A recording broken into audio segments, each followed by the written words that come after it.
प्रतिपानंद महाराज की जय, दत्तात्रेय भगवान की जय।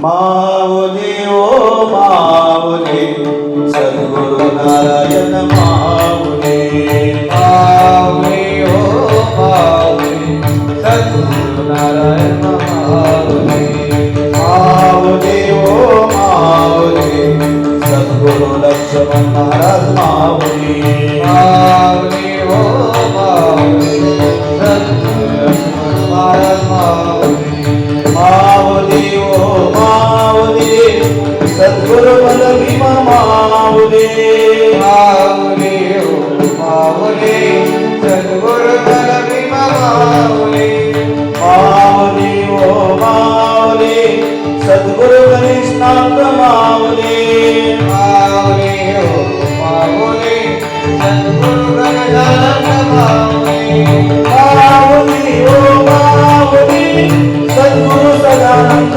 माऊली, माऊली ओ माऊली सद्गुरु गजानन माऊली, माऊली ओ माऊली सद्गुरु सदानंद माऊली, माऊली ओ माऊली सद्गुरु गजानन माऊली, माऊली ओ माऊली सद्गुरु केशवानंद माऊली, माऊली ओ माऊली सद्गुरु केशवानंद माऊली, माऊली ओ माऊली सद्गुरु बालानंद माऊली, माऊली ओ माऊली सद्गुरु गजानन माऊली, माऊली ओ माऊली सद्गुरु बालानंद माऊली, माऊली ओ माऊली सद्गुरु गजानन माऊली, माऊली ओ माऊली सद्गुरु केशवानंद माऊली, माऊली ओ माऊली सद्गुरु गजानन माऊली, माऊली ओ माऊली प्रतिपानंद माऊली, माऊली ओ माऊली सदानंद माऊली, सद्गुरु बालानंद महाराज की सद्गुरु केशवानंद महाराज महाराज की जय, सद्गुरु प्रतिपानंद महाराज की जय। गुरुर्ब्रह्मा गुरुर्विष्णु गुरुदेवो महेश्वरा गुरु साक्षात् परब्रह्म तस्मै श्री गुरुवे नमः, तस्मै श्री गुरुवे नमः।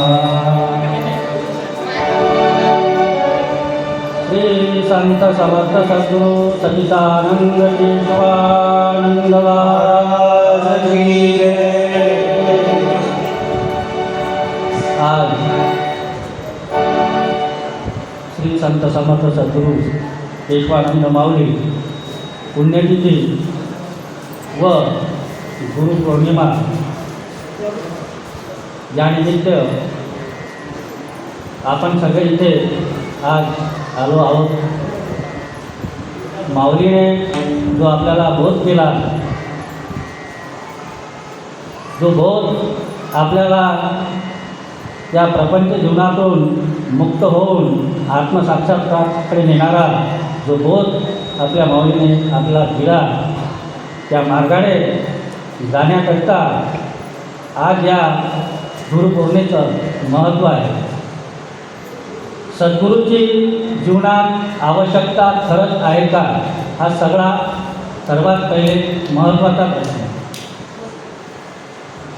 सद्गुरूशिवाय ईश्वर साक्षात्कार होऊ शकत नाही का? हो, सद्गुरूशिवाय ईश्वर साक्षात्कार होऊ शकतो, यात कुठलीही शंका नाही. ज्याचं जर उदाहरण पाहायचं झालं तर नामदेवराय आहे.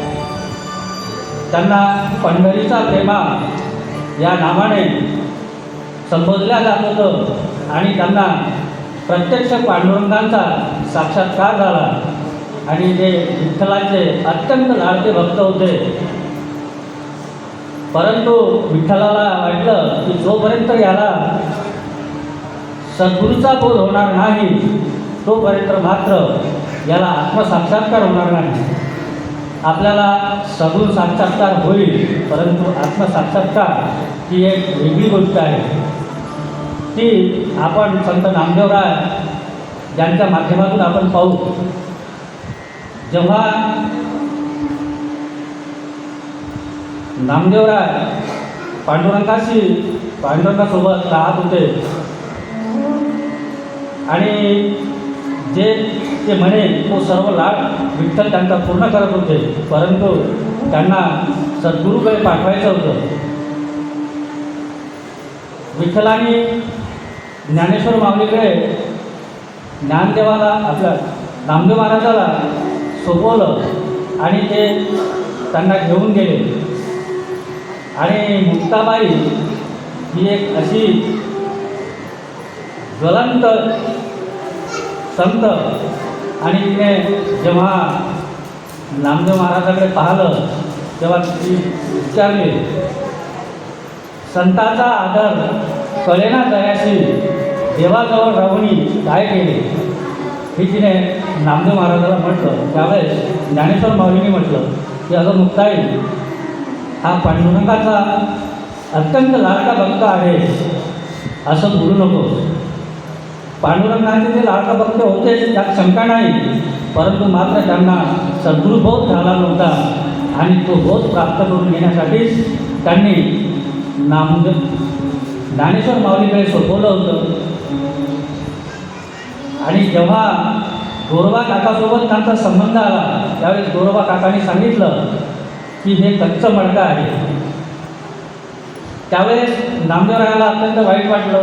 मुक्ताबाईंनी म्हटलं किंवा संताचा आदर आपल्याला कळत नाही, इकडे गोरोबा काका म्हणतात की हे कच्चं मडकं आहे, म्हणजे याचा अर्थ काय. मग त्यांना विठ्ठलाने सांगितलं की हे जे काही आहे हे सद्गुरूशिवाय तुला हे प्राप्त होणार नाही. म्हणून नामदेव महाराजांना विसोबा केसराकडे पाठवण्यात आलं. विसोबा केसर हे शिवाच्या मंदिरात बसून होते आणि त्यांचे पाय हे शिवलिंगाच्या पिंडीवर होते. ज्यावेळेस नामदेव महाराजांनी ते दृश्य पाहिलं त्यावेळेस त्यांना अत्यंत चीड आली. का या माणसाला कळत नाही का याचे पाय महादेवाच्या पिंडीवर आहेत. आणि ते बोलले विसोबा केसराची की हे तुमचं काय, हे कसं काय, पिंडीवर तुमचे पाय.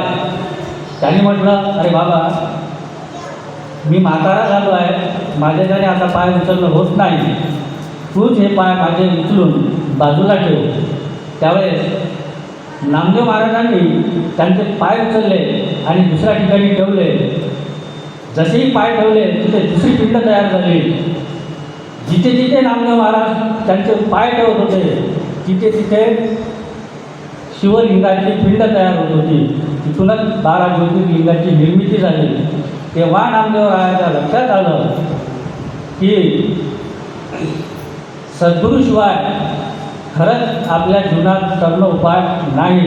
नामामने खेचर पायी पायी, नामामने खेचर पायी पायी, नामामने खेचर पायी पायी, नामामने खेचर पायी.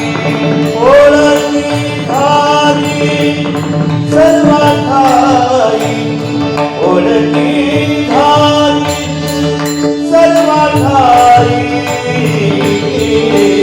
नामामने खेचर पायी पायी, नामामने खेचर पायी पायी, नामामने खेचर पायी पायी.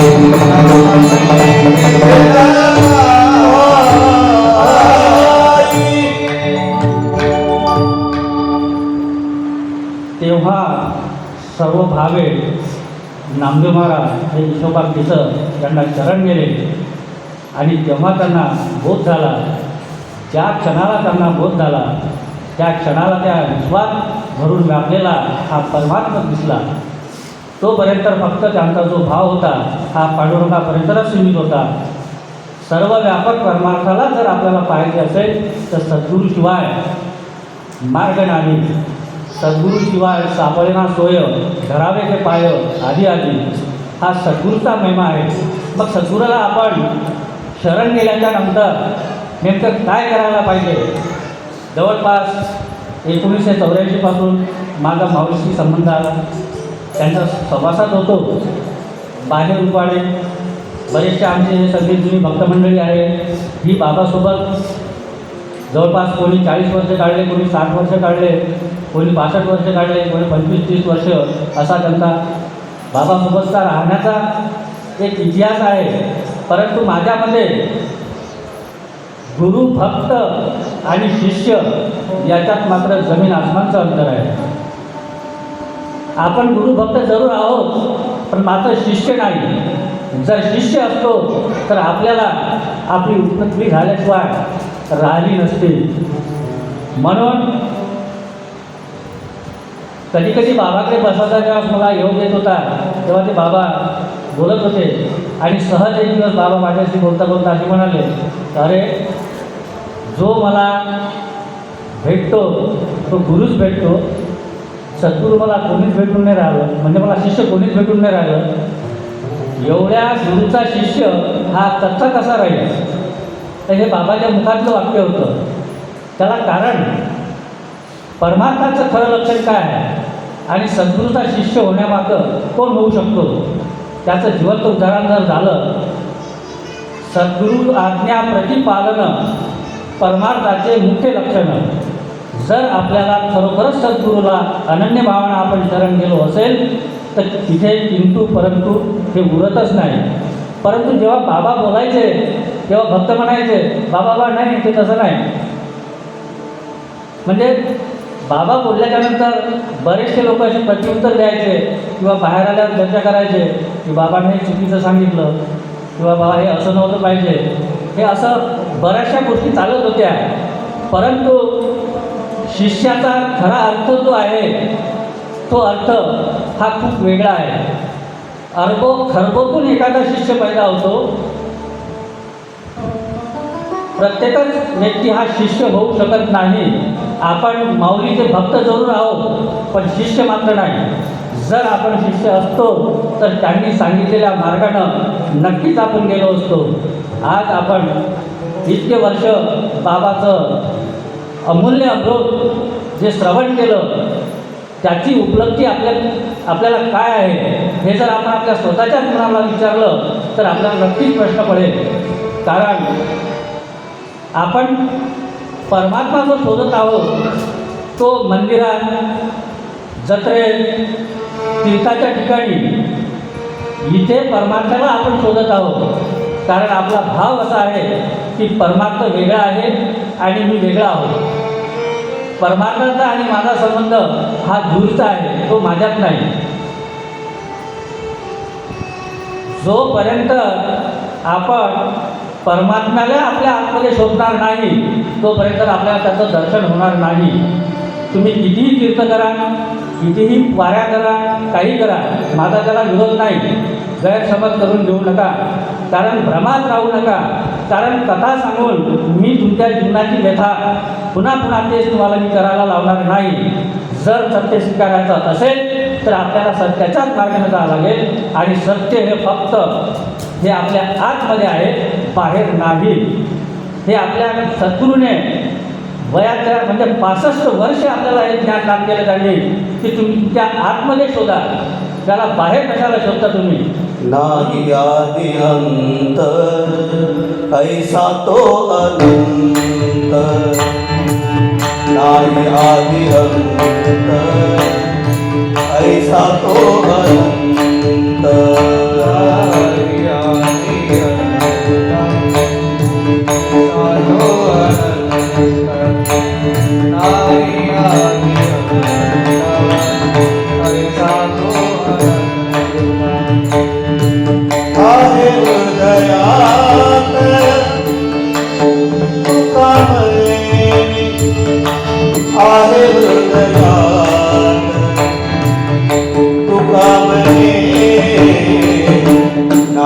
आदि अंत ऐसा तो अनंत नाही आदि अंत ऐसा तो अनंत आदि अंत ऐसा तो अनंत नाही आदि अंत ऐसा तो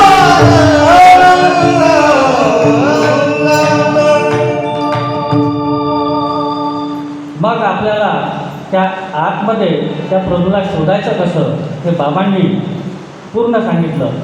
कारण इथे जवळपास बाबाचे भक्त भरपूर आहेत, त्यांना कल्पनाच आहे. मला वारंवार सांगण्याची गरज नाही, कारण त्यांच्याकडे विशेष ज्ञान माझ्यापेक्षाही जास्त आहे. कारण त्यांनी बाबाच्या सहवासात खूप दिवस घातले, बाबाला खूप जवळून पाहिलं, बाबाशी बोलणं उठणं बसणं जेवणं हे सगळा व्यवहार त्यांचा बाबाशी होत होता. परंतु मला असं वाटतं की जर आपण आतमध्ये जर त्याला शोधायचं असेल तर याची मात्र प्रक्रिया ही वेगळी आहे. या प्रक्रियेनं आपली ही बिमारी दुरुस्त होणार नाही. ईश्वराने जेव्हा सृष्टी निर्माण केली, सगळ्यात शेवटी ईश्वराने मानवाला निर्माण केलं आणि ईश्वर शांत झाला. पण त्याच्या राहून लक्षात आलं की आता हा प्राणी आपल्याला स्वस्थ बसू देणार नाही. मग आपण आता जायचं कुठं, लपायचं कुठं? कारण असंच तर आपण त्याला सुचू देत नाही, असंच आपण त्याला सुचू देत नाही. तो त्याला नंतर कळलं की जे केलं हे केलं चांगलं, पण मात्र आता हा मला स्वस्थ बसू देणार नाही. मग त्यांनी नजरेसमोर आणलं, हिमालयात गेलं तर ठीक राहील का, अधिक कुठं गेलं तर ठीक राहील का. पण त्याला हे माहीत होतं का आपण कुठे जरी गेलो तरी माणूस आपला शोध लावल्याशिवाय राहत नाही. म्हणून परमात्म्याच्या नंतर लक्षात आलं काय अशा ठिकाणी जायचं का तो तिथपर्यंत आपल्यापाशी येऊच शकत नाही. म्हणून तो प्रत्येकाच्या हृदयात जाऊन घुसला, प्रत्येकाच्या हृदयात जाऊन घुसला. त्याला फक्त माहीत आहे हा सारा विश्व फिरण, पण मात्र तो आतमध्ये कधीच मला शोधणार नाही. अर्पतून एखादा राहील का जो मला शोधेल आणि तो माझ्यापर्यंत येईल. तेव्हापासून ईश्वर हा बाहेर नसून ह्या आपल्या आतमध्ये आहे. मग अनुभवाचं कसं, त्याच्यासाठी सुंदर एक भगवान गौतम बुद्धाने सुंदर उदाहरण दिलेलं आहे. भगवान गौतम बुद्धाला जेव्हा तुझे दृष्टी प्राप्त झाली, तुझे ज्ञान प्राप्त झालं, तेव्हा एक आपल्यासारखा सुशिक्षित तरुण ज्याला बुद्धीचं ज्ञान भरपूर असा तो भगवान गौतम बुद्धाकडे गेला आणि त्याने एक प्रश्न केला की तुम्ही ईश्वर पाहिला का.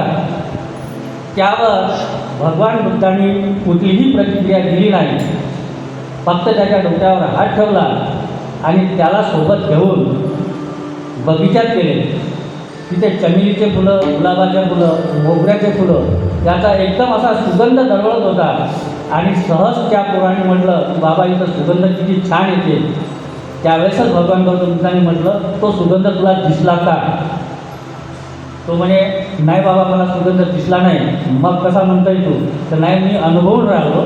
मग तेव्हा त्यांनी सांगितलं की परमार्थ हा या डोळ्यानं पाहायची वस्तू नाही, परमार्थ हा अंतचक्षूने जाणून घेण्याची गोष्ट आहे. आपल्याला पोथी पुराण वेदशास्त्र सगळं माहीत आहे. काही काला गीतेत PhD आहे, काही काला रामायणात PhD आहे.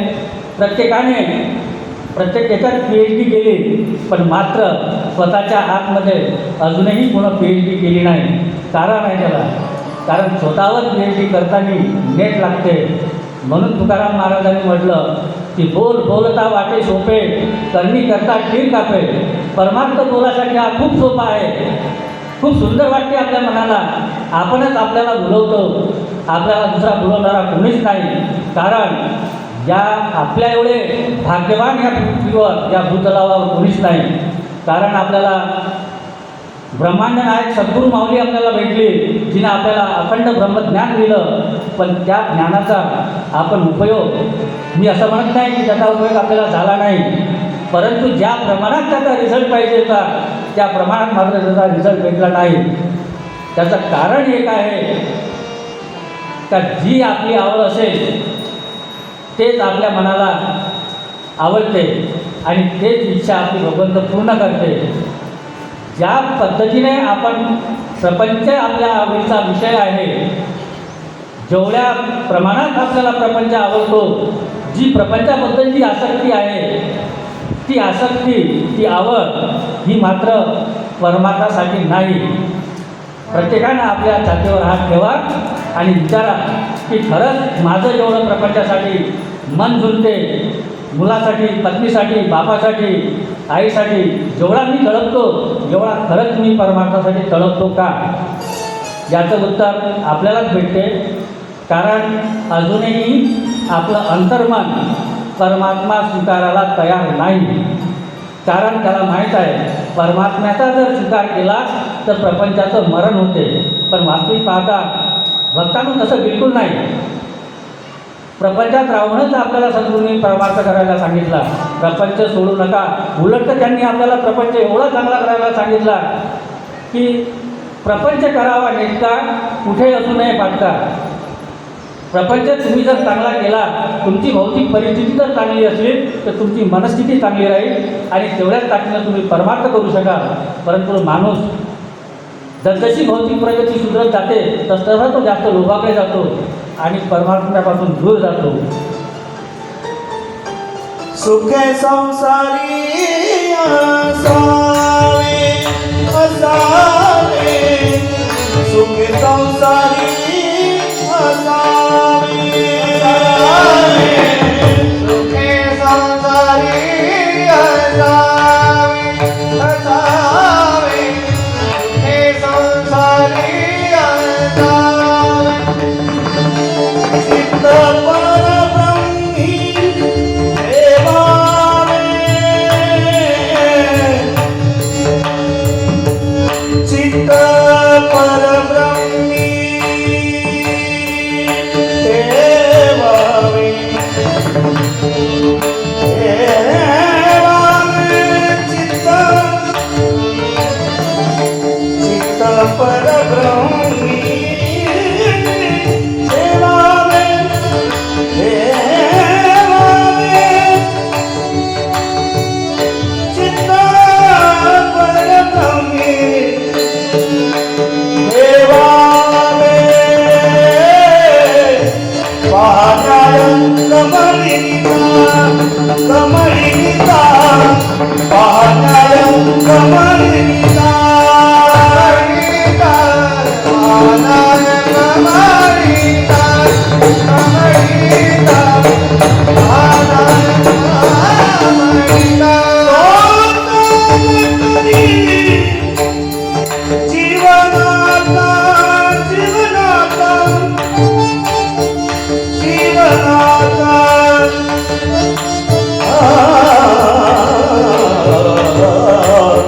शोधन करी गम पनिसानी गप पम गम ग पम गरी सा सा गम प गम प गम पनी. शोधन शोधन शोधन करी शोधन करी जीवनाता, पाहण्यानं कमलिता कमलिता, पाहण्यानं कमलिता. आपली आपण करावी सोडवण. आपली सोडवण ही आपल्यालाच करावं लागणार आहे. कारण आपला सद्गुरू हा बाहेर नसून आपल्या आतमध्ये आहे. रामकृष्ण परमहंस देव जेव्हा तोतापुरी महाराजांना भेटले, रामकृष्ण महाराजांचे गुरु तोतापुरी महाराज, आणि त्यांना अशी तीव्र इच्छा झाली की साक्षात प्रभूचं दर्शन होईल का. म्हणून त्यांनी तोतापुरी महाराजासमोर एक प्रश्न केला की बाबा मला ईश्वराचा साक्षात्कार होईल का. त्यांनी म्हटलं बिलकुल, यात कुठलीच शंका नाही. 1001% परमात्म्याचा साक्षात्कार झाल्याशिवाय राहत नाही. मग तो कसा होईल. तर तोतापुरी महाराजांनी रामकृष्ण परमहंस देवाला नदीवर नेलं आणि त्या नदीत खोल पाणी होतं आणि त्या नदीत त्यांना उडी मारायला लावली आणि योगमायेच्या शक्तीनं त्यांनी त्या रामकृष्ण परमहंस देवाला पाण्यातच दाबून ठेवलं. म्हणजे त्यांना वर येऊन देत नव्हते आणि तो जीव वाचवण्यासाठी तळमळत होता. एवढा तळमळत होता की असं वाटे त्यांना रामकृष्ण परमहंस देवांना की आता आपला जीव जातो की राहतो. काही वेळाच्या नंतर रामकृष्ण परमहंस देवाला त्यांनी बाहेर काढलं आणि विचारलं की तुला कसं वाटलं. आणि ते रागावले. रामकृष्ण परमहंस देव तोतापुरी महाराजावर, हे असं असते का, तुम्ही का माझा जीव घेणार होते का. ते म्हणजे मी तुझा जीव घेणार नव्हतो, पण जेव्हा तुला दाबलं तेव्हा तुला काय काय आठवलं. त्याने काहीच आठवलं नाही म्हणे मला. फक्त मला एकच आठवलं म्हणे का माझा जीव नाही गेला पाहिजे, मी मेलो नाही पाहिजे, मी बाहेर आलो पाहिजे. मग तोतापुरी महाराजांना सांगितलं जेव्हा तू एवढा त्याच्यासाठी तळपशील तेव्हा त्याचं दर्शन होईल. हे एवढी सोपी गोष्ट नाही. म्हणून संतांनी म्हटलं आहे ब्रह्मज्ञान नव्हे लेकराच्या गोष्टी. विनाकारण त्या तगाऱ्या सांगण्यात काहीही अर्थ नाही. कारण जोपर्यंत आपण त्या मार्गाने जाणार नाही तोपर्यंत आपल्याला त्याची प्राप्ती होणे ही अशक्य आहे. पण मात्र घाबरण्याचं कारण नाही. सद्गुरू माऊलीही आपल्या सोबत आहे. प्रत्येकाचं प्रारब्ध सारखं नसते. कारण एका वर्गात बरेचसे विद्यार्थी शिकतात, त्याच्यातला एक मेरिट येतो तर दुसरा फेल होतो. याचा अर्थ असा थोडी आहे की त्या शिक्षकाने एकाला जास्त शिकवलं आणि एकाला कमी शिकवलं, असं बिलकुल नाही. तर मग याचा अर्थ काय की याचा अर्थ हे पात्र आहे. जे आपल्या कर्माचं पात्र असेल, पूर्वजन्मीचं जे आपलं कर्म असेल त्या कर्मानुसार ते पात्र राहील. त्या पात्राप्रमाणेच त्या पात्रामध्ये दान पडेल आणि त्या पद्धतीने तसा त्याचा उद्धार होईल. म्हणून संतांनी म्हटलं वाया कोणाचंच जाणार नाही. संत बीज कबून पालटे बीत जाय जुग अनंत होय संत का संत. जरी वेळ लागेल पण मात्र सद्गुरूचा बोध हा वाया जात नाही. पण आज एवढा सुंदर देह आपल्याला मिळाल्याच्या नंतर या जन्मात जर आपल्याला सफल करून घ्यायचा असेल तर मात्र या पद्धतीनं जमत नाही. भ्रमात राहू नये. गीता पोथी पुराण वाचून हे फक्त कशासाठी आहे. गीता म्हणजे पोथी पुराण काही नको का आपल्याला, आवश्यक आहे. पण कशासाठी, ज्या मार्गाने आपण चाललो आहे तो मार्ग आपला बरोबर आहे का हे तपासासाठीच फक्त ते आहे. अन्यथा त्याचा काहीही काम नव्हतं. आणि त्याच्यात जे आहे ते जगले. बोलण्याचा अधिकार कुणाला आहे. जे जगला असेल, जो जगत असेल त्याला हे बोलण्याचा अधिकार आहे. परंतु या कलियुगात दुर्दैव असं झालं की या भक्तीचा व्यापार झाला. आज प्रवचनाचे लाखो रुपये घेतले जाते, कीर्तनाचे लाखो रुपये घेतले जाते आणि त्याच्यातून आपल्याला काय मिळते, फक्त मनोरंजन. दुसरा तुम्हाला परमार्थाचं सत्य सांगणारा हा मिळणारच नाही. आणि भेटला तर त्याच्यापाशी कोणी थांबणारही नाही. कारण त्याची गरजच आपल्याला नको आहे. आपला परमार्थ फक्त आपला प्रपंच कसा व्यवस्थित होईल याच्यासाठीच आपला परमार्थ आहे. त्याला आपण आपल्या इथं रोजानं ठेवलं. बाबाचा फोटो घरी येऊन लावून दिला. रोज सकाळी आंघोळ केली, आपण त्याला उदबत्ती लावतो तर तू आता माझ्या घर सांभाळ, मी चाललो बाहेर, मी घरी वापस येईपर्यंत काही गडबड होऊ देऊ नको. तो म्हणजे बरं वा ठीक आहे, जाय तू काय करायचं ते कर, तू येईपर्यंत मी पाहतो. असं आपलं सुरू आहे. दुसरा आपल्या भक्तीचा अर्थ याच्यामधून काहीच निघत नाही. कदाचित माझं चुकत असेल, मी सर्वांना माफी मागतो. पण मात्र सर्व दुनियेला फसवा, काहीच पाप लागत नाही. पण मात्र स्वतःला फसवू नका. स्वतःला जर फसवलं तो वरचा आपल्याला माफ करत नाही एवढं मात्र नक्की आहे. कारण तिथे चुकीला माफी नाही. आपणच आपल्याला अंधारात ठेवत आहोत. ज्ञान प्रत्येकाकडेच आहे. तुम्ही जर इथं बोलायला जर लावलं तर प्रत्येक जण एक एक तास सहज याच्यावर बोलू शकते. कारण ज्ञान बुद्धीला प्रत्येकालाच झालेलं आहे. पण ते ज्ञानबुद्धीचं ज्ञान जोपर्यंत हे हृदयात जाणार नाही तोपर्यंत बदल घडणार नाही. आणि बदल जर घडला तर ही काही सांगायची गोष्ट नाही. ती सर्वांगातूनच दिसते, त्याच्या नजरेतून दिसते, त्याच्या वागण्यातून दिसते, त्याच्या बोलण्यातून दिसते, त्याच्या चालण्यातून दिसते, त्याच्या व्यवहारातून दिसते. परंतु आज कसं झालं आहे, बहिरंगाला जास्त महत्त्व आलेलं आहे. कारण बहिरंग सजवल्याशिवाय त्याला कोणी महाराज म्हणत नाही, पण त्याच्या आतमध्ये काय आहे हे कोणीच पाहत नाही. आज सर्वात जास्त बहिरंग सजवण्याकडे हा कल आहे, त्याच्यामुळे ही आपली दशा आहे. पण मी आपल्या गुरुभक्तांना एवढं म्हणतो की जे बाबानं ज्ञान दिलं हे आपल्याला बहिरंगाकडे झुकण्याचं ज्ञान नाही दिलं, हे अंतरंगाकडे झुकण्याचं ज्ञान दिलं. ते ज्ञानामृत जर आपण आपल्या आतमध्ये जिरवलं, पचवलं, तर नक्कीच मात्र स्वस्वरूपाची प्राप्ती आपल्याला झाल्याशिवाय राहणार नाही. कारण आपली माऊली काही डुप्लिकेट नव्हती किंवा कोणाला फसवून हा कमर्शियल व्यवहार करायचा नव्हता. त्यांची एकच तळमळ होती की माझा भक्त तरेल कसा, माझ्या भक्तासाठी काय करता येईल. अहो रात्र त्यांनी कधी काळ नाही, वेळ नाही, रात्री 2 वाजताही सांगायला सुरुवात. युवन म्हणजे आपण संडासले जरी गेलो त्यांच्यासोबत तरी संडासले बसतानाही ते ज्ञान सांगायचे. म्हणजे एकही क्षण ते वाया जाऊ देत नव्हते. म्हणून म्हटलं आहे की एकही क्षण न जाऊ फुकाचा. पण आपले क्षण तर जाऊ द्या, पण जन्माच्या जन्म चालले फुकट, तो क्षण काही येऊन नाही राहिला. आणि परमार्थ अहर्निशी जर केला तर नक्कीच देवाची या द्वारी उभा क्षण भरी त्याने मुक्तीचारी साधिलेल्या. पण तो क्षण येण्यासाठी हा माणूस सदैव सावधान असायला पाहिजे. आपण इथे बसून जर आपल्याला सगळं आता घरचं दिसून राहिलं, प्रत्येकाला दिसते, त्यानं मनात जरी आणलं तर पूर्ण दिसते.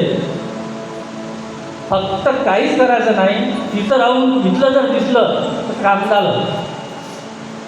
तुम्ही देहाने कुठेही राहा, तुमच्या देहाची काही गरज नाही, पण तुमचं अंतर्मन कुठे आहे याच्यावर आपला परमार्थ अवलंबून आहे. जर आपल्याला खरा परमार्थ करायचा असेल तर पंढरीत गेलोच पाहिजे असं नाही. कारण इथूनही तो विठ्ठल दिसू शकते, पण तू पंढरीला जाऊन जर घरी पाहत असेल का पूर आला असेल तर वावरातून गेला असेल का,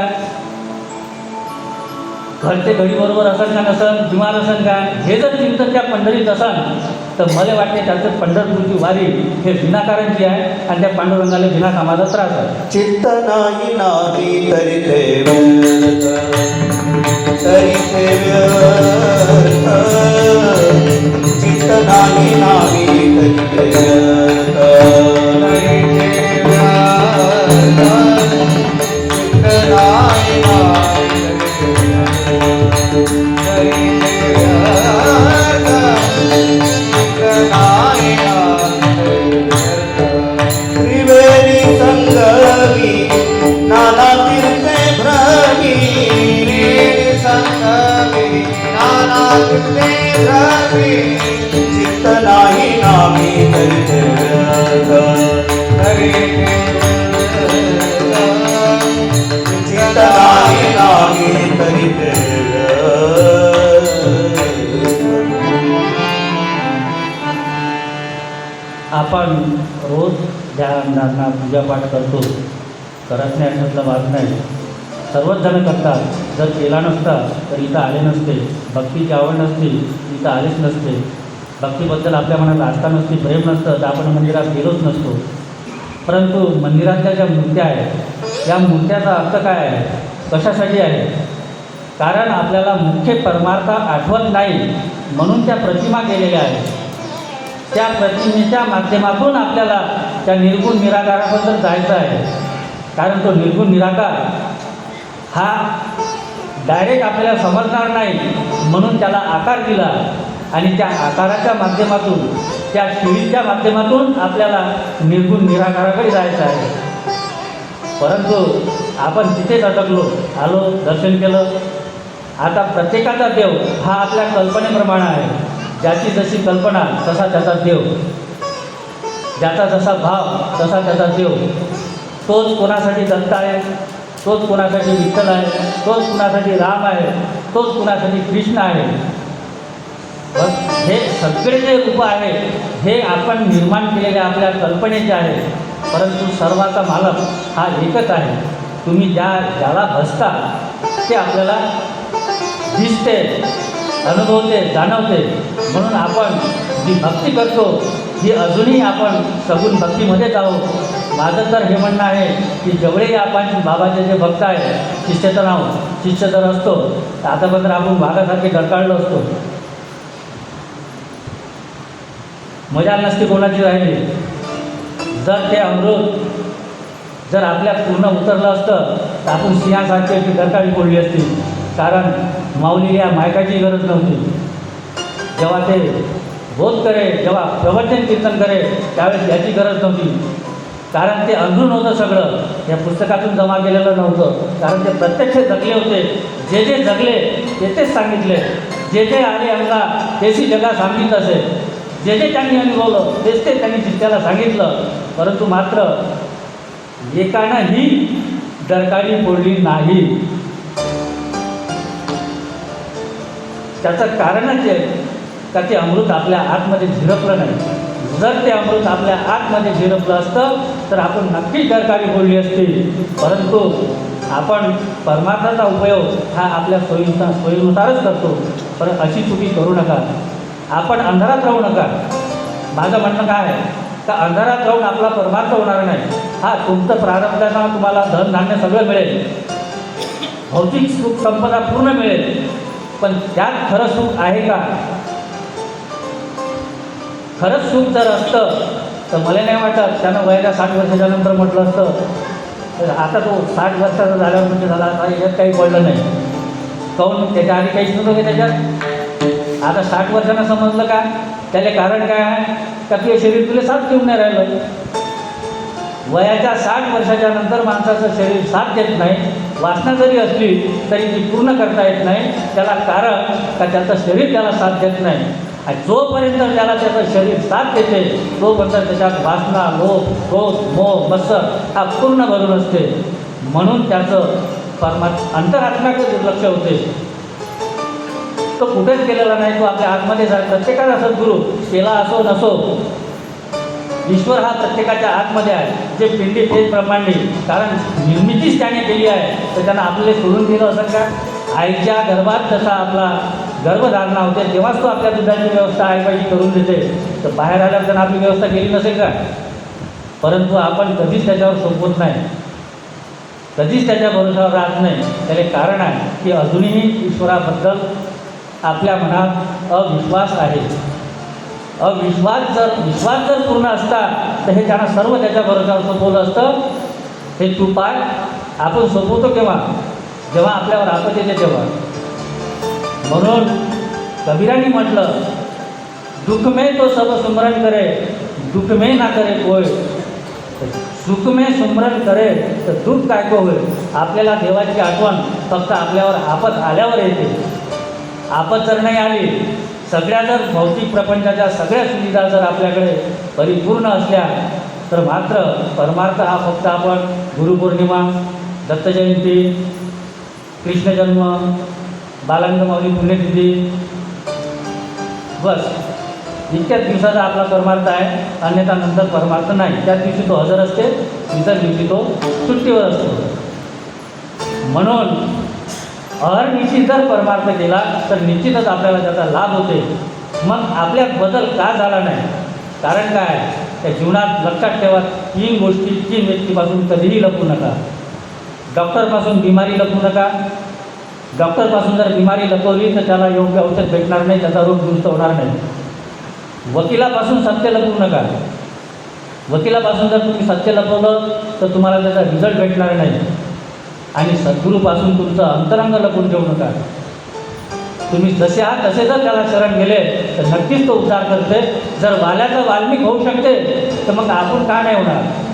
पण चुकलं आपलं नेमकं तिथं का आपण आपलं अंतरंग लपवून ठेवलं. फक्त बहिरंगाचं दर्शन आपल्या सद्गुरूला आपण केलं म्हणून त्यानेही त्याला सद्गुरूला दिसत नाही अशातला भाग नाही. पुरा एक्सरे आहे, पण मात्र आपल्या स्वतंत्र अधिकारावर ते अधिकार गाजवत नाही. तुम्ही स्वतःहून जोपर्यंत सरेंडर होत नाही तोपर्यंत ते त्याच्यावर उपाय करत नाही. त्यांना सर्व समजते, समजत नाही असाचा भाग नाही, समजते म्हणूनच ते उपदेश करते, सर्व परीनं समजावून सांगते, ज्या ज्या पद्धतीने याला समजेल त्या पद्धतीने समजावून सांगण्याचा प्रयत्न करते. परंतु नेमकं होते कसं तर त्या वेळेपुरतं आपल्याला बरं वाटते आणि ती वेळ निघून गेली की लगेच आपण आपल्या मायेच्या ह्याच्यात गुंतून जातो. नेमकं शेवाळावर एक गोटा टाकला का शेवाळा बाजूनं होते आणि तो गोटा गुलात गेला की शेवाळ दुसऱ्या तसंच होते. तर सत्संगातही तसंच आहे. सत्संगात असेपर्यंतच आपल्याला थोडंसं आपण आपल्या परमात्म्याकडे जातो आणि इथून उठलो की जैसे ते. म्हणून त्या घागरीत किती जरी पाणी टाकलं तर त्या घागरीत जाणार नाही. तर आपल्याला आपली घागर ही सरळच करावी लागणार आहे. सरळ घागर केल्याशिवाय त्याच्यात हे ज्ञान साधणार नाही. ते काही जरी असेल हे त्रिकाल सत्य आहे, याच्यात चूक अजिबात नाही. सगळं करून राहिलो आपण, मग परिणाम का भेटून नाही राहिले? पूजा करून राहिलो, आरती करून राहिलो, ध्यान करून राहिलो, प्रार्थना करून राहिलो, सगळं करून राहिलो, मग आपल्यात बदल का नाही? बदल व्हायला पाहिजे ना. पैसा वाढला तर प्रॉपर्टी घेतोच ना आपण, रिझल्ट भेटते ना आपल्याला. मग याचा रिझल्ट का भेटत नाही? याचा रिझल्ट न भेटण्याचं कारण का आपलं हे सगळं जे आहे हे चुकीच्या मार्गाने चाललेलं आहे, म्हणून त्याचा रिझल्ट आपल्याला भेटून नाही राहिला आहे. त्यानेही आपल्याला सांगितलं तर तू मला बाहेर पाहूच नको, मी बाहेर नाही, तू अख्खा आयुष्य जरी घालशील तरी मी तुला बाहेर भेटणार नाही. मी भेटीन तुला तुझ्या आतमध्ये, तू तिथं शोध. आणि तिथं शोधण्यासाठी करावं लागते साधना, आणि साधना करायसाठी लागते नेट. साधना फुकट होत नाही. बोल बोलता वाटे सोपे, करणी करता तीर कापे. परमार्थाचे शब्द बोलण्यासाठी खूप सोपे आहे, कोणीही चांगल्यापैकी बोलू शकते, पण जेव्हा त्याला करायची पाळी येते तेव्हा मात्र घाम फुटते. कारण तिथं सगळ्याची कुर्बानी द्यावी लागते.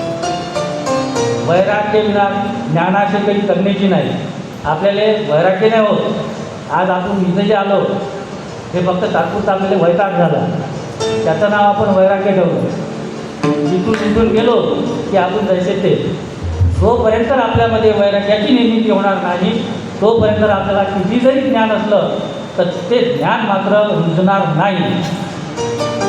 वैराग्यच त्याला हळूहळू पुढे नेते. आता भक्तीकडे जाण्याचे 3 मार्ग आहेत: ज्ञानमार्ग, कर्ममार्ग आणि भक्तिमार्ग. 3ही मार्गाने आपण त्या परमात्म्यापर्यंत पोहोचू शकतो. जर आपण ज्ञानी असाल तर त्याही मार्गाने आपल्याला तिथपर्यंत जाता येते. जर कर्म करण्याची आपल्यात धमक असेल त्या कर्ममार्गाने आपल्याला त्याच्यापर्यंत जाता येते. पण कलियुगात सगळ्यात सोपा जो भक्तीचा मार्ग सांगितला आहे तो म्हणजे भक्तिमार्ग.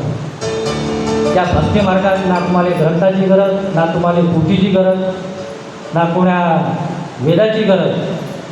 कारण भक्तीत फक्त श्रद्धा पाहिजे. शबरीकडे काहीच नव्हतं, तिनं कोणता ग्रंथही वाचला नव्हता, कधी जे कोण्या म्हणजे सत्संगात जाऊन बसली नव्हती, फक्त तिच्याकडे भक्ती होती. त्या भक्तीच्या जोरावरच ती तरली. कलियुगात सगळ्यात सोपा मार्ग जर असेल तर तो आहे भक्तिमार्ग. आणि तो भक्तिमार्ग हा जर हृदयातून असेल तर निश्चितच त्याचं स्वस्वरूपाचं आपल्याला दर्शन झाल्याशिवाय राहणार नाही. त्याच्यात एक किंचितही शंका नाही. मग आता स्वस्वरूपाचं दर्शन आपल्याला खरंच होईल का ही आपल्या मनात शंका आहे. बाबा तुला प्रपंचाचं दर्शन घेता येतं तर स्वस्वरूपाचं दर्शन का घेता येतं? काय आपल्याकडे प्रेम नाही? काय पाहिजे आहे स्वस्वरूपाच्या दर्शनासाठी? निर्धार, प्रेम, जिव्हाळा. मग ते त्यानंतर आपल्याला दिलेलंच आहे. मग त्याचा वापर कुठं करतो आपण? त्याचा वापर आपण आपल्या प्रपंचात करून राहिलो. पोरासाठी, बायकोसाठी, लेकरासाठी, नातलगासाठी, मित्रमंडळीसाठी. मग ह्या सगळ्या गोष्टी त्यांना आधीच दिल्या आहेत, फक्त वापर चुकीचा आहे. मग तो वापरच फक्त आपल्याला बदलावाचा आहे. त्याची दिशा जर बदलवली, ती जर अंतर्मुख केली, आता सध्याची दिशा आहे ती प्रपंचात बहिर्मुख दिशा आहे, पण ती जर दिशा आपण अंतर्मुख केली तर त्यानं जे दिलेले साधनं आहे, ज्या साधनं आपल्याला आवश्यक आहे साधनेसाठी, ते जर आपण अंधार घेतले, नुसती दिशा जर पलटवली तर निश्चितच आपण तिथपर्यंत जातो. कारण हे बाबाचं ठाम मत होतं आणि बाबांनी हेच ज्ञानामृत आपल्याला पाजलं. परत आपल्याला सवय अशी आहे की ऐकतं रेडीमेड, म्हणजे बा देव येईल, मला साक्षात्कार होईल, आणि साक्षात्कार झाला आहे तर काय करणं आपण ते समजा आलमप्रीत उभं झालं, दत्तप्रभू आणि उभे झाले दिसले सगळे, काय करा, नमस्कार करून मोकळेच व्हा ना, त्याच्यापेक्षा दुसरं काय करणार आहे. मग नामदेवाचंही तसंच झालं होतं. काय करणार, सद्गुरूकडे पाठवलं नामदेवाला, तर पांडुरंग त्यांच्यासोबत बोलत होते, हात धरून चालत होते, ब्रह्मांड नायक त्यांच्यासोबत होता, तरी त्याला सद्गुरूची गरज पडली. कारण सर्वाभूती जर परमेश्वर पाहायचा असेल तर तो मार्ग फक्त सद्गुरूपाशी आहे, आणि सद्गुरूच आपली नाव हे पलीकडच्या तीरावर नेते, आणि सद्गुरूच्या बोधाप्रमाणे जर आपण वागलो तर निश्चितच आपलं जीवन हे मुक्त होते. याच जन्मात होते. आता पुढचा जन्म कोणता भेटते, काय भेटते याचं काही माहीत नाही. पण आता परमार्थाची व्याख्या बदलली. तरुण मुलाला जर म्हटलं का तू काय म्हणते वय वय काय परमार्थ करायचं, मग कधी 60 वर्षाच्या नंतर चालणंही होत नाही, गटांगळा खात येते, मग काय करणार आहे. अरे तुमची बिमारी कॅन्सर 4थ्या स्टेपवर गेल्यावर तो दुरुस्त होईल का. अरे तू पहिल्या स्टेपले ये ना, पहिल्या स्टेपले जर आला तर दुरुस्त होते ना. तू 4थ्या स्टेपवर त्याच्यापाशी येऊन आला, काय करणार आहे, गेला जन्म फुकट. आणि त्यांनी हेही सांगितलं की एका एका जन्मात कोटी कोटी फेरा, असे 84 लक्ष योन्या आहेत. त्या 84 लक्ष योन्या फिरून एका एका योनीत कोटी कोटी वर्ष राहावं लागते. त्याच्यानंतर त्याला मानव देव प्राप्त होते. आणि त्याच्यानंतर इथं आल्यावर जर समजा तो या जीवनाचं सार्थक करून घेत नसेल तर मला नाही वाटत प्रत्यक्ष जरी तो आला तरी आपल्यावर त्याचा काही फरक पडेल, बिलकुल पडणार नाही. पण मात्र अंधारात राहू नका. माझी सगळ्याला विनंती आहे माझ्यासहित की आपण बदलायला हळूहळू बदलायला सुरुवात करा. हे काम एका दिवसात होणार नाही, याला बराच कालावधी लागतो. परंतु मात्र सद्गुरू माऊली ही आपल्याला तिथपर्यंत नेऊन पोहोचवल्याशिवाय राहत नाही. कारण आपण बीजच त्यांचे आहोत, म्हणून ते बीज नष्ट होणार नाही. पण जेवढ्या लवकर करता येईल, एका क्षणाचाही भरोसा नाही. तरी आज आपल्यापाशी 25 वर्षाचं प्लॅनिंग आहे का पुढं 25 वर्ष आपण काय करणार, तो या क्षणापासून सुरुवात करते.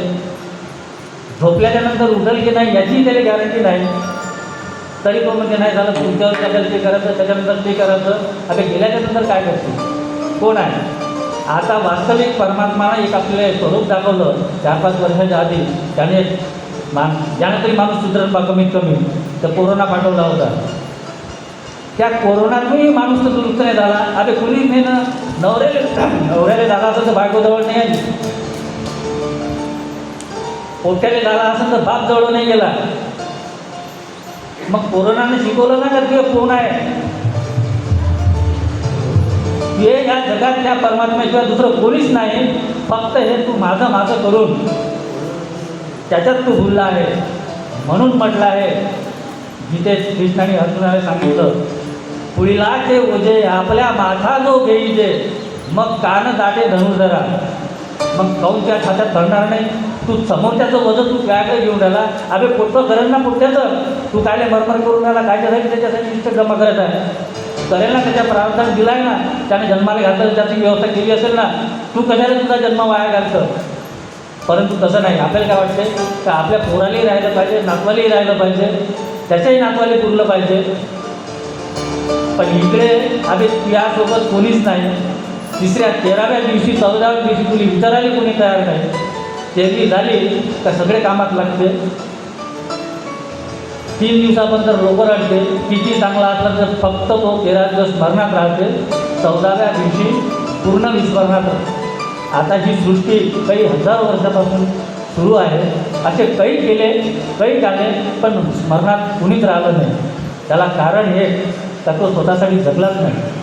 अपने खातिर महल बनाया, अपने खातिर महल बनाया, अपने खातिर महल बनाया, अपने खातिर महल बनाया, आपही चाकर चंदन सोया आपही चाकर चंदन सोया इस तन धन की कौन बढ़ाई इस तन धन की कौन बढ़ाई देखत नयनों में पिपिलाई देखत नयनों में पिपिलाई देखत नयनों में पिपिलाई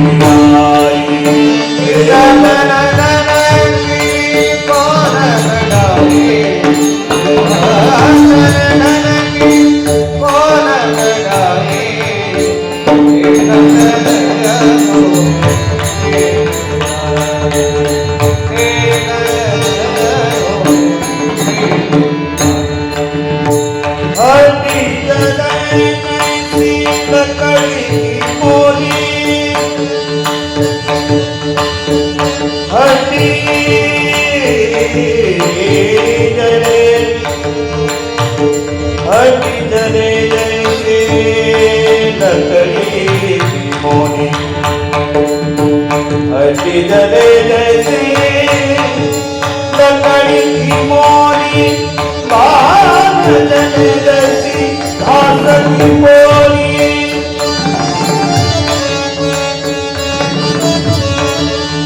कहत कबीरा सुन मेरे मुनिया सनि सनि ध ध म म ग ग सा ग म ग ग म ध रि ग म ध रि सा सा ग म ध रि सा सा ग म ध रि कहत कबीरा सुन मेरे मुनिया कबीरा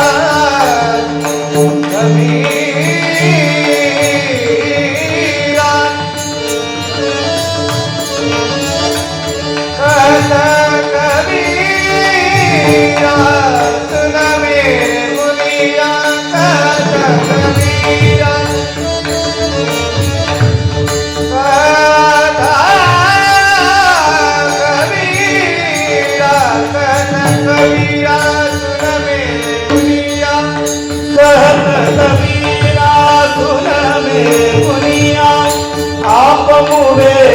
पीछे डूब गई दुनिया इस तन धन की कौन बढ़ाई इस तन धन की कौन बढ़ाई एक तनयनों में बेटी मिलाई एक तनयनों में बेटी मिलाई एक तनयनों में बेटी मिलाई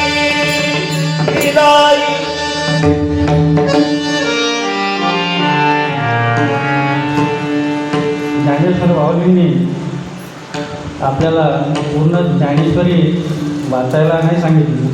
त्यांनी फक्त एवढंच म्हटलं, हे पूर्ण वाचत बसू नको, फक्त त्याच्यातली एक ओळ अनुभव, एका ओळीचाच अनुभव घे, जन्म सार्थक होऊन जाईल एका ओळीच्या अनुभवाने. पूर्ण वाचण्याची काही गरज नाही, पूर्ण ज्ञानेश्वर माऊली समजून घेण्याची गरज नाही. त्या ज्ञानेश्वरीमधली एक ओळ जरी आपण अनुभवली आपल्या आयुष्यात, तर एका ओळीनेही आपला उद्धार होते. परंतु त्यांनी त्या ज्ञानेश्वरीतच हे म्हटलेलं आहे, त्वचेच्या पदराआड पवित्र मधुर आणि गोड दुग्ध सोडून गोचिळ रक्तची पिती. त्या गाईच्या कासामध्ये अशा दुधाच्या धारा आहेत, काही रक्ताच्या धारा आहेत, काही दुधाच्या धारा आहेत. थोडी जरी त्या गोचिळानं सोड पुढं केली तर त्याला दूध प्यायला भेटते, पण चुकूनही जर त्याची सोड त्या दुधाबद्दल पोचली तर तो वापस घेते, कारण त्याला रक्तच सोडलं, त्याला दूध गोड नाही लागत. तसाच आपल्याला हे प्रपंच गोड लागते, कारण थोडं जरी आपण आपल्या मनाला खुश केलं तर आपण तिथपर्यंत जाऊ शकतो. परंतु प्रपंच आपल्याला सत्य वाटते म्हणून आपल्याला परमार्थ मिथ्या वाटते. साधी गोष्ट आहे, काही कुणाला सांगायची गरज नाही. प्रत्येकजण आपल्या जीवनात हे जगत आहे, जगत आले, जगत राहणार आहे. फक्त काय सांगितलं आहे आपल्याला संतांनी, सद्गुरूंनी, महात्म्यांनी काय सांगितलं? फक्त भाव बदलवा, काहीच करू नका, फक्त भाव बदलवा. भाव बदलवला का तो तिथेच आहे, तुम्हाला कुठेच फिरायची गरज नाही. मग भाव बदलावाचा कसा?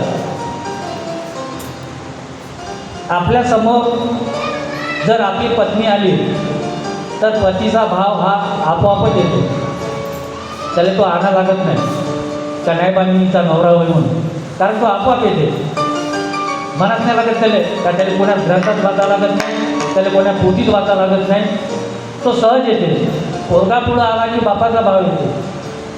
हे सहज ते प्रपंचातले भाव बदलतात. याच्यासाठी कोणता गुरु आहे आपल्यापाशी? याचा तर कोणताच गुरु नाही.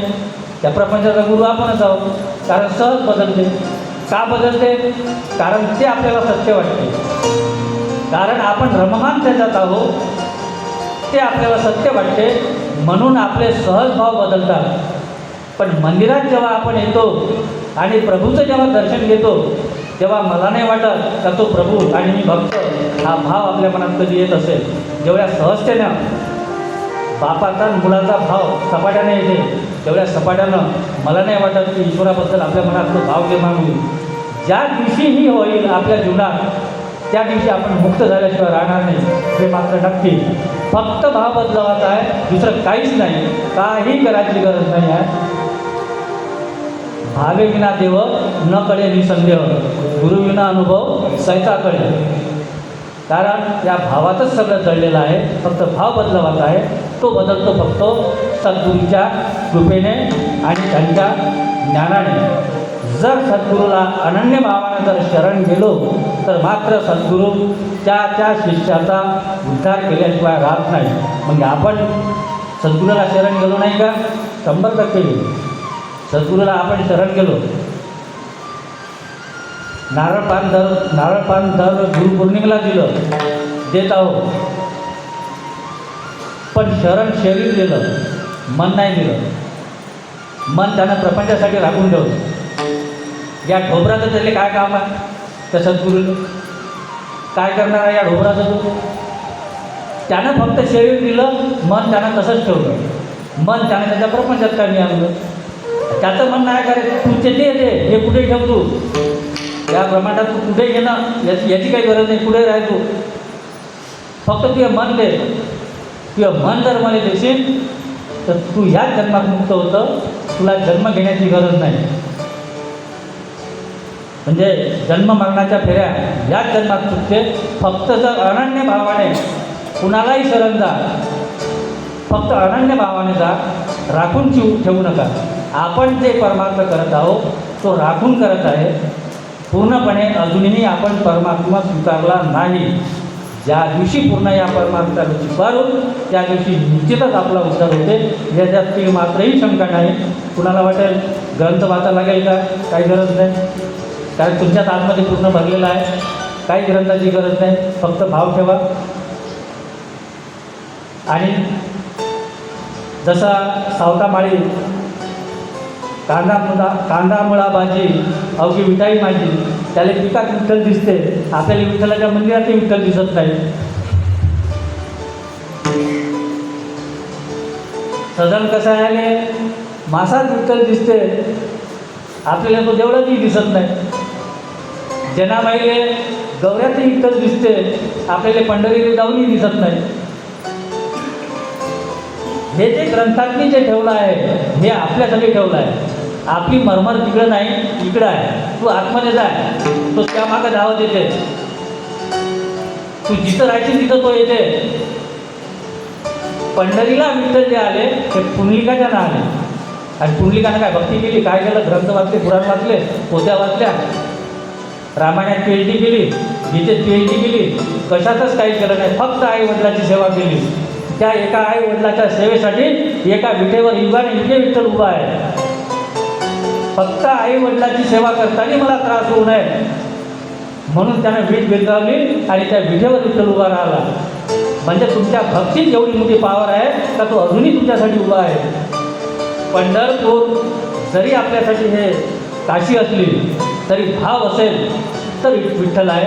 तो भाव तुमचा जिथेही असेल तरी तिथेही तो आहे. तिचे भाव तिथं देव. म्हणून शुद्धताचा भाव झाला,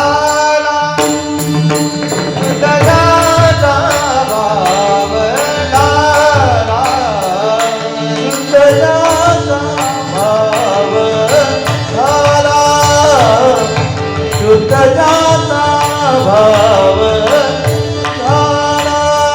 दुरी नाही देवताला, दुरी नाही देवताला, शुद्धताचा भाव झाला, शुद्धताचा भाव झाला, शुद्धताचा भाव झाला, शुद्धताचा भाव झाला.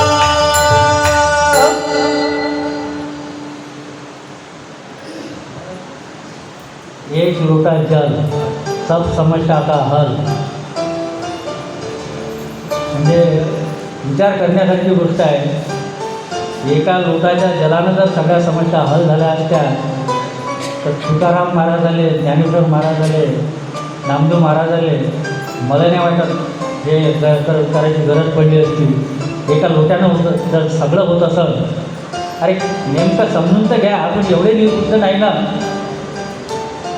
हा का असे एवढे आंधळे होतात. ज्याने उलट आपला गैरसमज वाढत चालला. आपण भक्ती ही तुम्हाला समजदार करते, भक्ती तुम्हाला पूर्णत्वाकडे नेते. त्यासाठीच संतांनी आपल्या जीवाची बाजी लावून हे एवढं मोठं अमृत आपल्यासमोर ठेवलं. आणि आता याच अमृताची हळूहळू आता माती होत चालली. याला कारण फक्त सत्य सांगणारा क्वचित एखादा भेटून राहिला. सगळे लागले एक लोटा जल सब जड़ों का हल. सगळे त्याच्या मागं आहे. आता याच्या आधी का महादेव नव्हता का? आता एकाही महादेवाच्या मंदिरात नंबर लागत नाही दर्शनासाठी. सगळ्या बाया असते तिथं पाणी घेऊन, बेल घेऊन. मग आतापर्यंत तो नव्हता का? आता झाला का तयार? आणि तेवढ्या पाण्यानं जर झालं असतं तर मग काय लागलं असतं? एवढा सोपा आहे का तो? अरे भक्ती नाही साधी पोळी, भक्ती सुळावरची पोळी. एवढं सोपं जर असतं तर पूर्ण जग आतापर्यंत मुक्त झालं असतं. या एवढ्या भोगाचं काम नसतं राहिलं. म्हणून अंधश्रद्धा दूर करा, डोळे उघडा, डोळे उघडून भक्ती करा. डोळे बंद करून नका करू. कारण आपल्याला त्यानं बुद्धी दिली आहे, सुंदर मन दिलं आहे, सुंदर शरीर दिलं आहे, सगळे अवयव आपले सक्षम आहेत. यावेळेस आपण काहीही करू शकतो, पण मात्र योग्य मार्गानं जा. योग्य मार्गानं जाल तरच कराल, अन्यथा आपण करू शकत नाही. त्याच्यासाठीच सद्गुरुबोधाची गरज आहे. आणि गुरु बिना कौन बतावे, गुरु बिना कौन बतावे बात, गुरु बिना कौन बतावे बात, गुरु बिना कौन बतावे बात. बड़ा विकट है यमधार, बड़ा विकट है यमधार. गुरु बिना कौन बतावे बात, गुरु बिना कौन बतावे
अहंकार केला हो अहंकार केला अहंकार केला गुरु बिना कोण बतावेवान गुरु बिना कोण बतावेवान गुरु बिना कोण बतावेवान क्रांति की वाणी नदिया मिटवे क्रांति की वाणी नदिया मिटवे नदिया मिटवे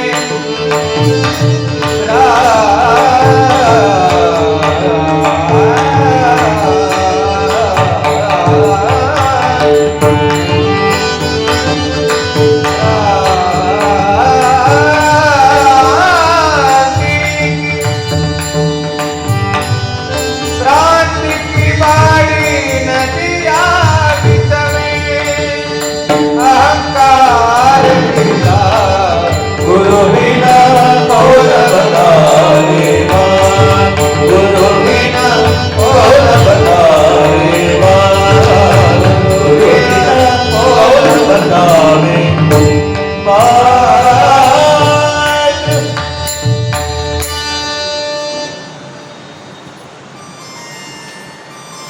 राजा जनकाचा घरी रोज दरबार लागत होता आणि रोज दान दिलं जात होतं रोज सकाळी आणि राजा जनक स्वतःच्या हाताने तो दान करत होता. राजा जनकाचे गुरु अष्टावक्र जेव्हा जनक राजा जनतेला प्रजेला दान करत होते तेव्हा तो अशी आंधोळी घेऊन खाली पाहून समोर त्याला दान करत होते. म्हणजे त्या देणारा काही त्यांचं लक्ष नाही जात होतं. फक्त तो आला समोर ते खाली झुकायचे आणि त्याच्या ह्याच्यात दान टाकायचे. मग एका जणाने तुलसीदासाला सांगितलं की राजा जनक दान करते परंतु जेव्हा ते दान देते त्यावेळेस मात्र ते खाली वागते म्हणजे नजर खाली करते आणि दान देते. त्यावेळेस तुलसीदासाने विचारलं जनकाला का हे कसं काय बा कसं कुठून शिकलं हे काय जसं जसं दान करते तशी तशी तुझी दृष्टी खाली करते. त्यावेळेस जनकाने त्यावर सुंदर उत्तर दिलं की हे जे दान मी देत आहे हे माझं नाही आहे ते मालकानं दिलेलं आहे परंतु लोक मला दानी समजतात त्याची लाज मला वाटते म्हणून माझी नजर खाली जाते. कारण हे माझं नाही त्या निर्मात्यानं दिलेलं आहे. खरा याचा मालक जो आहे तो परमात्मा आहे तो पाठवत आहे फक्त मी त्याचा मध्यस्थी आहे त्याला देत आहे. पण या प्रजेचा गैरसमज असा होत आहे का मीच दान करत आहे म्हणून त्याची मला लाज वाटते म्हणून माझी नजर खाली जाते. आपण तर इथं 100 रुपये दिले तर कॉर्नर साईड होते.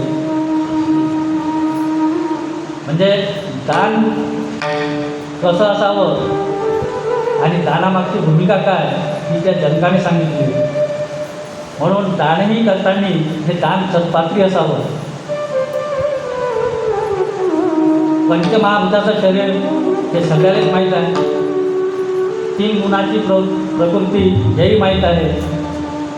दिलेलं शरीरातलं निसर्गाने जे आपल्याला दिलं आहे याच्यातलं नष्ट काहीच होत नाही.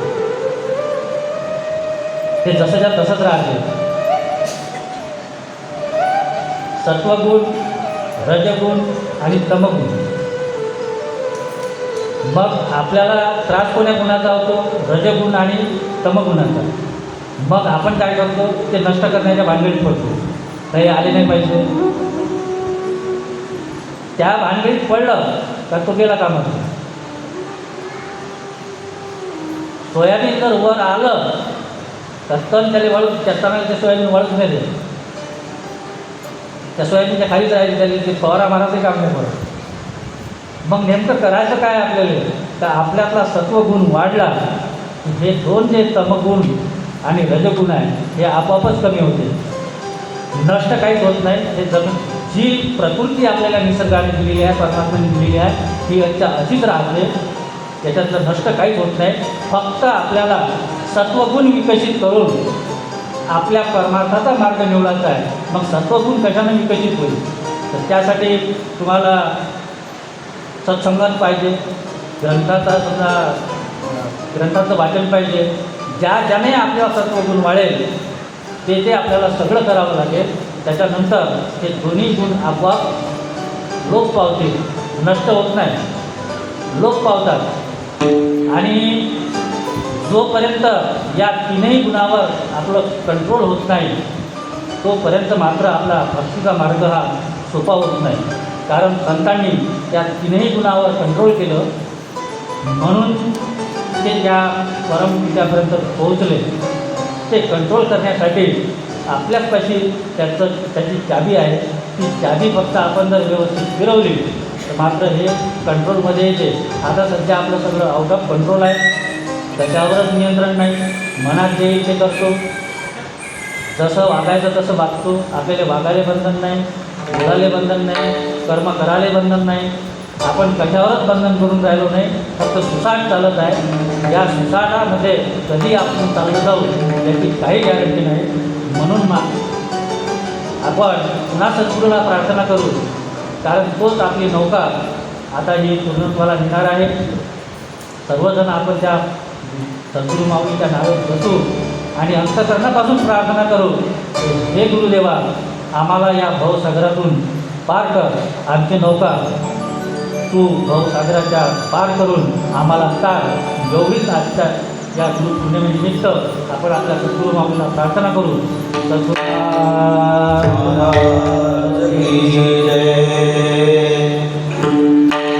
माऊली जय माऊली, सद्गुरु बालानंद माऊली. म्हणा सर्वांनी टाळी वाजवा. माऊली जय माऊली, सद्गुरु विश्वानंद माऊली.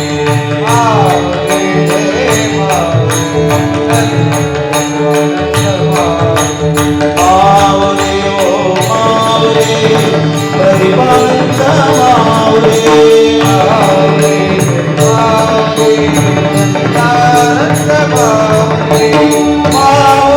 ओ माऊली, सद्गुरु बालानंद माऊली. माऊली ओ माऊली, सद्गुरु बालानंद माऊली. माऊली ओ माऊली, सद्गुरु विश्वानंद माऊली. माऊली ओ माऊली, सद्गुरु विश्वानंद सद्गुरु बालानंद महाराज की जय. सद्गुरु विश्वानंद महाराज, सद्गुरु प्रतिभानंद महाराज की जय. दत्तात्रेय भगवान की जय.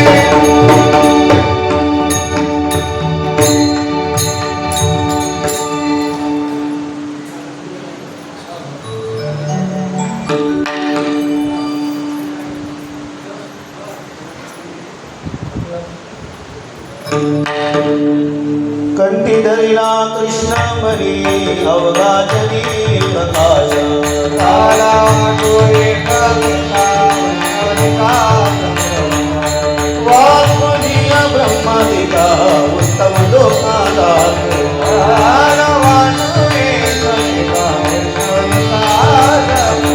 तुकामणी भूमंडळी, आम्ही बळी वीरगारी.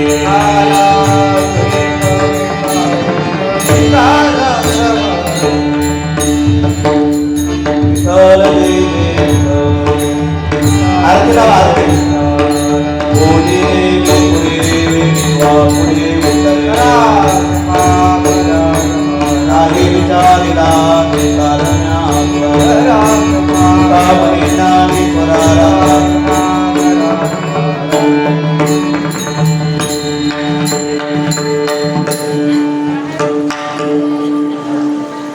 त्रिगुणात्मक त्रिमूर्ती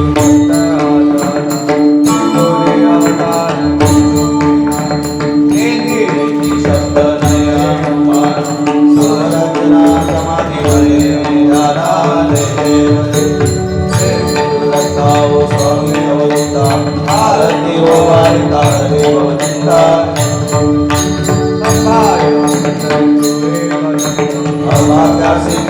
करेलही मात जन्म मरणाचा पुरलासे अंत श्री गुरुदत्ता ओ स्वामी अवधूता आरती ओ वारिता हरी ओ चिंता जय देव जय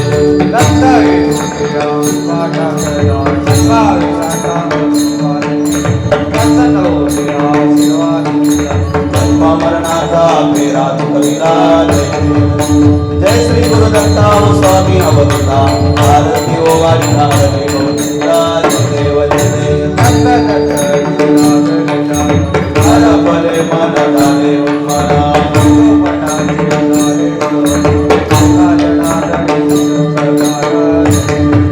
जय श्री गुरुदत्ता ओ स्वामी अवधूता आरती ओ वारिता हरी ओ चिंता जय देव जय देव ओ आरती तुझला श्री कृष्ण प्रेम दे मतला जगात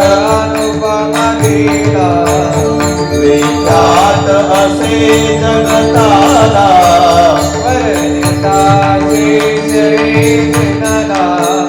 येते मनती बा तुझला श्री कृष्ण प्रेम दे मतला ओ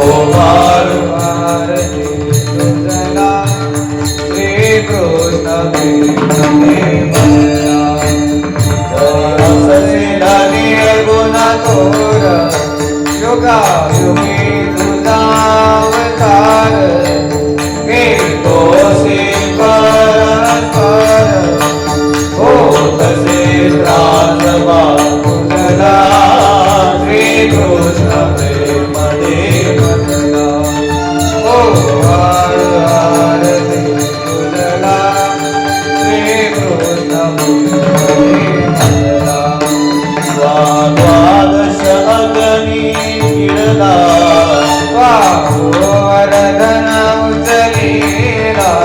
कंस चानुरधार चिकेला श्री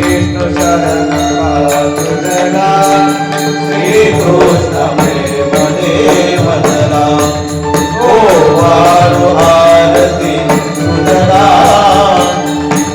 प्रेम देव भारतीय महायोद्धाला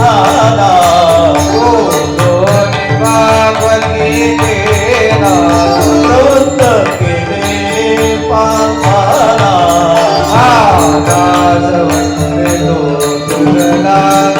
श्री कृष्ण प्रेम देव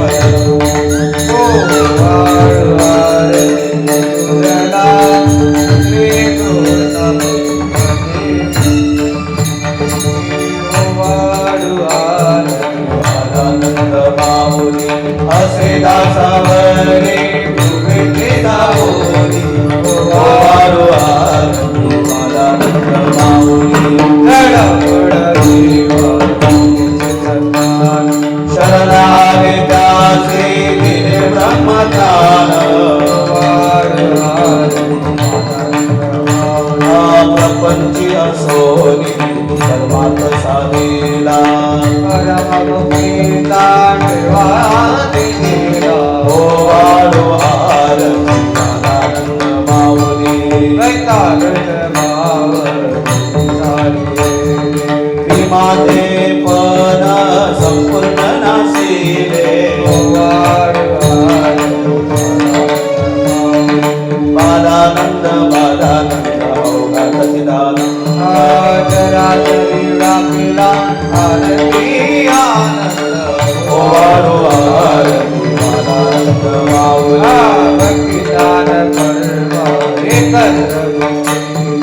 नाही किती नाही भेद हे ठेविले ओ वाडो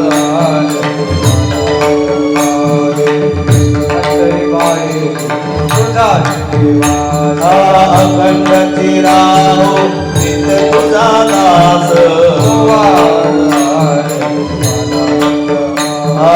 केशवानंदासी तुझा आधार सर्वस्ववासी सर्वदा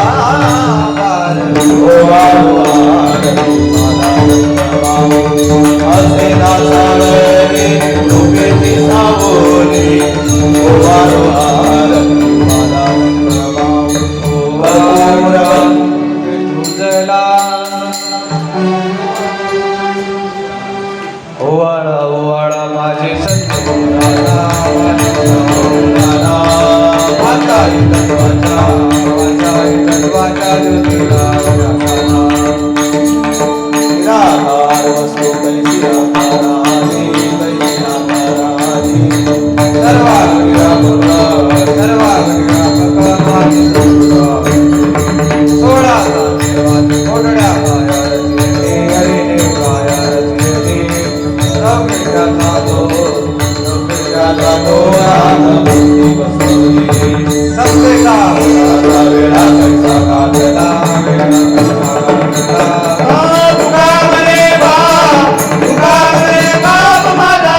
भुवनानामीशपालन् याते याते या तुलसी मंचमाला या मंचमाला सहजा कृपाला अंबिके यात्रा रुक्मिणी वदन्ते द्वारके राजा कृष्णदेवा इति मंत्रपुष्पाञ्जलिं समर्पयामि। सद्गुरु बालानंद महाराज की जय, सद्गुरु केशवानंद महाराज की जय, सद्गुरु प्रदीपानंद महाराज की जय।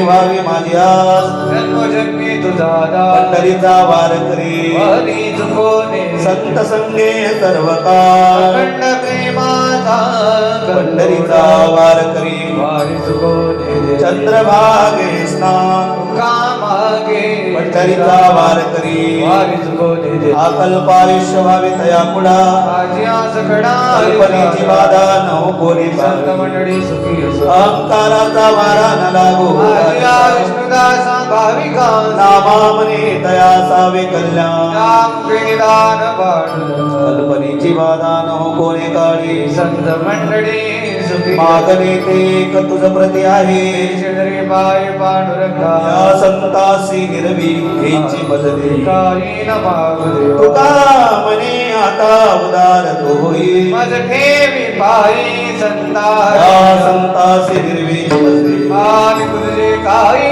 न मागू देवा।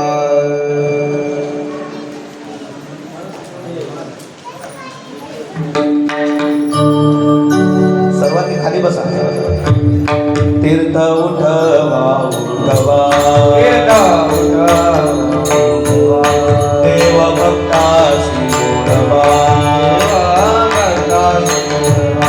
गुळा सोडले सोडले झाले तीर्थ उठवले गुळा सोडले सोडले झाले तीर्थ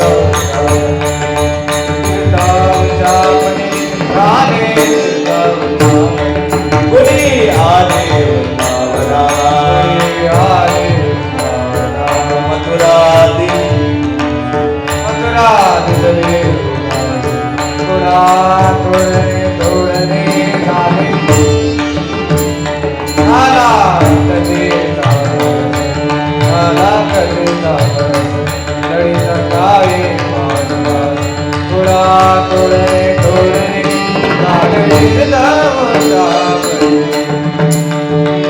मागणे तुझ प्रती आहे देशील जरी पाय पांडुरंगा या संताची निरवी चिरले आणि तुझे काही न मागू देवा तुका म्हणे आता उदाहरण होई मज ठेवी पायी संताची ज्ञानदेव तुकाराम ज्ञानदेव तुकाराम